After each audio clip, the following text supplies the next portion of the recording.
தந்தி தொலைக்காட்சி நேயர்களுக்கு வணக்கம்.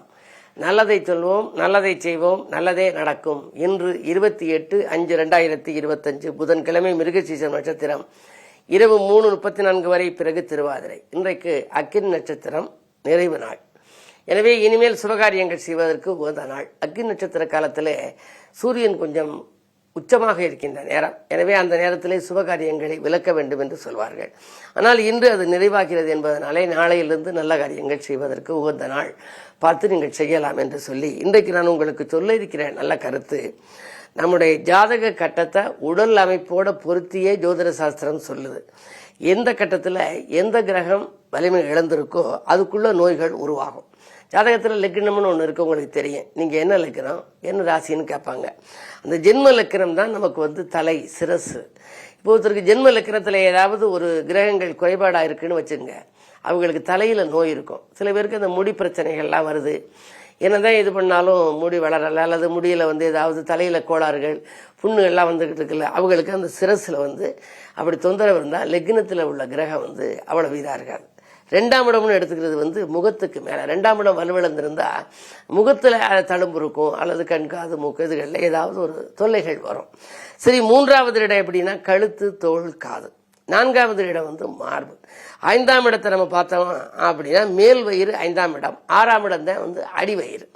அடிவயிற்றில் சிலருக்கு இந்த ஜீரண கருவிகள்லாம் பழுதாகுதுன்னா இந்த 6ஆம் இடம் தொந்தரவாக இருக்கும். 6ஆம் இடம் சரியில்லாமல் இருக்கும். ஜாதகத்தில் 6ஆவது கட்டத்தை போய் பார்க்கணும். அதனுடைய கிரகத்தை பொறுத்து முடிவு பண்ணலாம். 7ஆம் இடம் என்ன அப்படின்னா இடுப்பு, இடை. அது 7ஆம் இடம். இடுப்பு பிடிச்சிக்கின்றது, நடக்க முடியல, அப்படி குறிஞ்சு நடக்கிற மாதிரி இருக்கு அப்படின்னு சொல்லி எல்லாம் சொன்னாங்கன்னா அந்த இடுப்பில் அடிக்கடி தொல்லைகள் வந்தால் அந்த 7ஆம் இடம் வலுவிழந்திருக்கும். 8ஆம் இடம் மர்மஸ்தானம் அப்படிங்கிறது. 9ஆம் இடம் என்ன அப்படின்னா தொடைகள் 2 9ஆம் இடத்தை குறிக்கும். 10ஆம் இடம் முழங்கால். 11ஆம் இடம் கணுக்கால். 12ஆம் இடம் பாதம். 12ஆம் இடத்துல ஒரு கிரகம் வலுவிழந்திருந்தா அடிக்கடி டிரான்ஸ்பர் ஆகிக்கினே இருப்பாங்க, ஊர் மாறிக்கினே இருப்பாங்க, ஓடிக்கினே இருக்க மாதிரி வாழ்க்கை இருக்குமா. இது ஒரு கவிதையிலே நான் எழுதியிருக்கேன். ஜென்ம லக்கினம் சிரசாகும், 2 முகத்தை குறித்திடுமாம், 3 கழுத்து, தோள், காது, முயலும் 4 மார்பாகும், 5 6 வயிறுகளாம், மேல் வயிறு, கீழ் வயிறு. அடுத்த 7 இடுப்பு, இடை. 8 மர்மஸ்தானம், அது இருக்கும் தொடைகள் 9வாம். 10 முழங்கால், கணுக்காலோ 11 ஆகும், அறிந்திடுவீர். மொத்த பாதமும் 12 முறையாய் அறியும் இடமாகும். எந்த இடத்தால என்ன உறுப்புகளில் பாதிப்புங்கிறத அறிந்து கொள்வதற்குரிய கவிதையாக எழுதினேன். ஆக இப்படியெல்லாம் முன்னோர்கள் நம்முடைய உடலை கூட கட்டத்தோடு ஒப்பிட்டு வைத்து எழுதியிருக்கிறார்கள். ஆகையினாலே உங்களுடைய உடலிலே குறைபாடுகள் வருகின்ற பொழுது இந்த கட்ட அமைப்பிலே அந்த இடத்தில் உள்ள கிரகங்கள் எப்படி இருக்கிறது என்று பார்த்து அது பலமிழந்திருந்தால் அதற்கு பலமாகதற்கு என்ன வழிபாடுகளை மேற்கொள்ளலாம், அதற்குரிய தெய்வம் எங்கே இருக்கிறது என்று கண்டறிந்து, பொதுவாக நாம் வைத்தீஸ்வரன் கோயில் செல்கிறார்கள். சகல உடலுக்கும் உள்ள வைத்தியம் பார்க்கின்ற இடம், சகல உடலுக்கும் உள்ள நோய் தீர்க்கின்ற இடம் அந்த வைத்தீஸ்வரன் கோயில். அதுபோல உங்களுக்கு அந்த அமைப்புக்கேற்ற விதத்திலே கண் குறைபாடு இருந்தால் கண்ணாத்தாள் கோயில் என்று இருக்கிறது. காது என்று சொன்னால் பரியாமருத்துப்பட்டு இருக்கிறது. இப்படி ஒவ்வொரு அங்கங்களுக்கும் கூட ஒவ்வொரு உறுப்புகளுக்கும் ஒவ்வொரு இடங்கள் இருக்கின்றன. இவற்றை ஆராய்ந்து அந்த ஆலயங்களுக்கு சென்று வழிபட்டு வருவது நல்லது என்ற கருத்தை தெரிவித்து இன்றைய ராசி பலன்களை இப்பொழுது உங்களுக்கு வழங்கப் போகின்றேன்.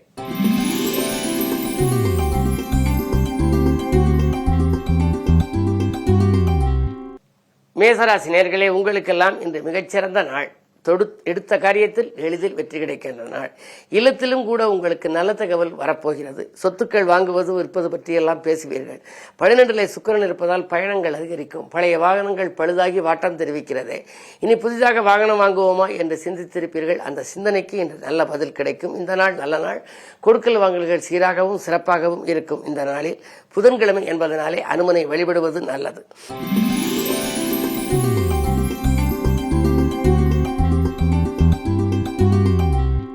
ரிஷபராசி நேயர்களே, உங்களுக்கெல்லாம் இன்று மாலை 4:10 வரை உங்கள் ராசிக்குள் சந்திரன். உச்சம் பெற்ற சந்திரன் இருந்தாலே அச்சமில்லாத வாழ்க்கை அமையும் என்பார்கள். எனவே உடன் இருப்பவர்களும் உடன் பிறப்புகளும் உங்களுக்கு உறுதுணையாக இருப்பார்கள். கடன் சுமை குறைய வழிபிறக்கும். அத்தியாவசிய பொருட்களை வாங்குவதில் அதிக கவனம் செலுத்துவீர்கள். தொலைதூர பயணங்கள் நன்மை தருவதாக வாய்க்கும். பாக பிரிவினர்கள் கூட சுமூகமாக முடியலாம். அரசு வழி சலுகைகள் எதிர்பார்த்தபடி கிடைக்கும். இந்த நாள் நல்ல நாள்.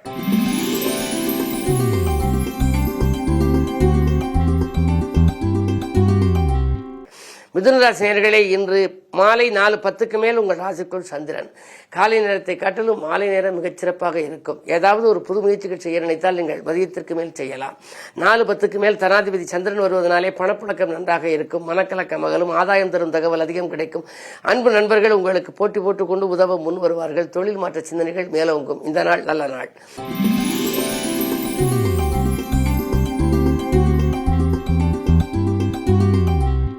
கடகராசி நேயர்களே, செவ்வாய் ராசியிலிருந்து 8ஆம் இடத்தில் உள்ள சனியை பார்ப்பதனாலே உங்களுக்கு தவிர்க்க முடியாத அளவுக்கு தனவிரயங்கள் ஏற்படும். திட்டமிட்ட காரியங்கள் திசை மாறி செல்லும். எதையும் நிதானித்து செய்ய இயலாது. தன்னம்பிக்கை குறையும். முன் யோசனையுடன் செயல்பட்டால் கூட முன்னேற்றத்தில் முட்டுக்கட்டைகள் வரலாம். ஆரோக்கிய பாதிப்புகளும் உண்டு. கவனம் தேவை.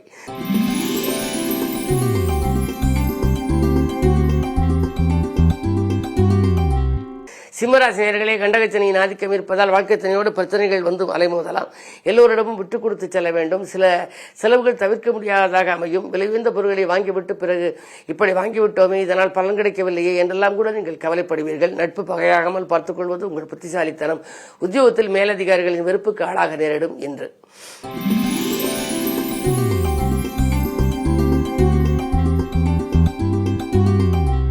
கன்னிராசி நேயர்களே, உங்களுக்கெல்லாம் 10லே குரு இருக்கின்றார். 9ல் சூரியன் இருக்கின்றார். அவரோடு புதன் இருக்கின்றார். எனவே பொன்பொருள் சேர்க்கை உண்டு. புதிய சிந்தனைகள் உங்களுக்கு வெற்றி பெறும். நீங்கள் எதை எந்த நேரம் செய்ய நினைத்தாலும் அது செய்ய இயலும் அளவுக்கு கிரக நிலைகள் சாதகமாக இருக்கின்றன. அஷ்டமாதிபதி செவ்வாய் நீச்சம் என்பதனாலே கட்டிடம் கட்டும் முயற்சி அல்லது இடம் வாங்கும் முயற்சியில் இருந்த தடைகள் அகலும். விலகிச் சென்ற உடன்பிறப்புகள் விரும்பி வந்து சேர்வார்கள். பணப்புழக்கம் நன்றாகவே இருக்கும். இந்த நாள் நல்ல நாள்.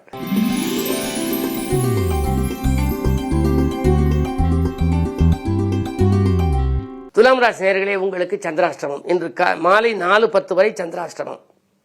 எனவே எதை நீங்கள் செய்ய நினைத்தாலும் யோசித்து செய்ய வேண்டும். நினைத்தது நிறைவேறாமல் போகலாம். நிம்மதி குறையலாம். அருகில் இருப்பவர்களின் ஆதரவும் உங்களுக்கு குறைவாக இருக்கும். பொறுமையோடு செயல்பட்டால் தான் பெருமை கிடைக்கும்.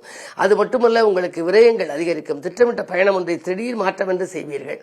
என்ன இருந்தாலும் சந்திராஷ்டம நேரத்திலே காலையில் இருந்தாலும் சரி, மாலையில் இருந்தாலும் சரி, மிக மிக கவனத்தோடு செயல்பட்டால் தான் நன்மை கிடைக்கும். வழிபாடு வளர்ச்சியை கொடுக்கும் என்பதால் இன்று முன்னோர்களையும் வழிபடலாம். அதே நேரத்தில் புதன்கிழமை என்பதனாலே புதிய திருப்பங்கள் ஏற்பட அனுமனை வழிபடுவது உகந்தது.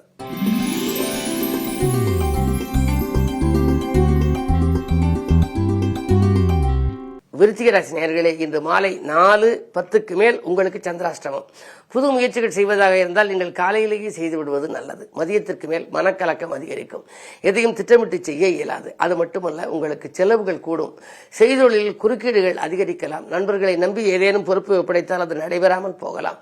உத்தியோகத்தில் கூட மேலதிகாரிகள் உங்களுக்கு இணக்கமாக நடந்து கொள்வார்களா என்பது சந்தேகம்தான். உங்களுடைய முன்னேற்றத்தை அருகில் இருக்கும் சக பணியாளர்களிடம் தெரிவிக்க வேண்டாம். வழிபாடுகளே உங்களுக்கு வளர்ச்சியை கொடுக்கும் என்பதனாலே இன்றைக்கு குறிப்பாக பெருமாள், இலக்குமி, அனுமனை வழிபடுவது நல்லது.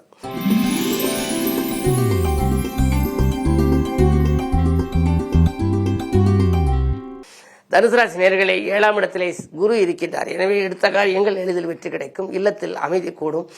வருங்கால நலன்கருதி நீங்கள் தீட்டிய திட்டங்களில் எல்லாம் வெற்றி வரும். விலையுயர்ந்த பொருட்களை வாங்கி மகிழ்வீர்கள். அது மட்டுமல்ல, குழந்தைகளின் கல்யாண கனவுகளை நனவாக்க சீர்வரிசை பொருட்களை வாங்குவீர்கள். பேச்சுகளும் உங்களுக்கு வரன்களும் வாயில் தேடி வரலாம்.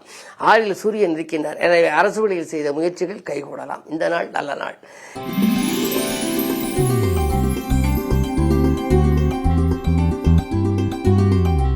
மகர ராசி நேயர்களே, உங்களுக்கு 2லே ராகு திரண்ட செல்வம் கொடுக்கும் என்றாலும் சனியோடு சேர்ந்திருக்கிறார். வந்த வருமானம் உடனடியாக செலவாகும். பையில் வைத்த மறுநிமிடம் பணம் செலவாகிவிட்டது என்று கவலைப்படுவீர்கள். 7லே செவ்வாய் இருப்பதனாலே கூட பிறந்தவர்களின் அனுசரிப்பு கொஞ்சம் குறையலாம். மதிப்பு மரியாதையும் தக்க வைத்துக் கொள்ள நீங்கள் கொஞ்சம் விட்டு கொடுத்து செல்ல வேண்டும். அது மட்டுமல்ல, அஷ்டமத்தில் கேது இருப்பதால் அலைச்சல் கொஞ்சம் கூடும். ஒரு சில காரியங்களை ஒரு முறைக்கு இருமுறை செய்ய நேரிடும். இருந்தாலும் புகழ்பெற்ற ஆலயங்களுக்கு சென்று வழிபட்டு வர வேண்டும் என்ற எண்ணத்தை பூர்த்தி செய்து கொள்வீர்கள். இடமாற்றங்கள் இனிமை தரும் விதம் அமையும்.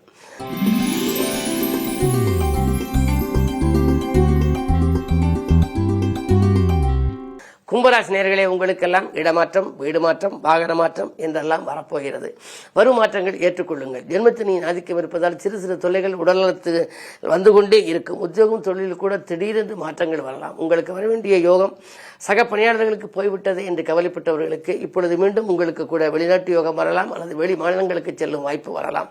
வரும் வாய்ப்புகளை உபயோகப்படுத்திக் கொள்ளும் முன்னதாக உங்கள் சுய ஜாதகத்தை ஒரு முறை புரட்டி பார்த்துக் கொள்ளுங்கள்.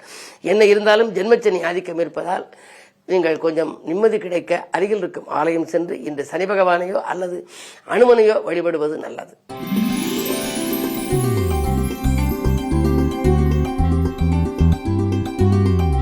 மீனராசினியர்களே, ராசியிலேயே சுக்கிரன் உச்சம் பெற்றிருக்கின்றார். உச்ச சுக்கிரன் அச்சமில்லாத வாழ்க்கையை அமைத்துக் கொடுப்பார் என்பார்கள். அஷ்டமாதிபதியாக விளங்குவதனாலே வருமானம் நிறைய வரலாம், ஆனால் விரயங்கள் ஆகிக்கொண்டே இருக்கும். வீடு கட்டுவது அல்லது வீடு வாங்குவது அல்லது விலையுயர்ந்த பொருட்களை வாங்குவது, மின்சாதன பொருட்கள் வாங்குவது, இப்படி ஏதாவது தங்கம் வெள்ளி ஆடை ஆபரணங்கள் வாங்குவதன் மூலமாக அந்த வீண் விரயங்களை சுப விரயங்களாக மாற்றிக்கொள்ளுங்கள். அது மட்டுமல்ல, ஆரோக்கியத்தில் சிறு சிறு அச்சுறுத்தல்கள் ஏற்பட்டு அகலும். பொதுவாக கைவலி, கால்வலி, இரத்த கொதிப்பு போன்றவைகள் வரலாம். கவனம் தேவை. ராசிநாதன் 4 இருப்பதனாலே தாய் வழி ஆதரவு உங்களுக்கு திருப்திகரமாக இருக்கும். பழைய இடப்பிரச்சனை இன்று நல்ல முடிவுக்கு வரலாம். மேலும் விவரங்கள் அறிய தினத்தந்தி படியுங்கள்.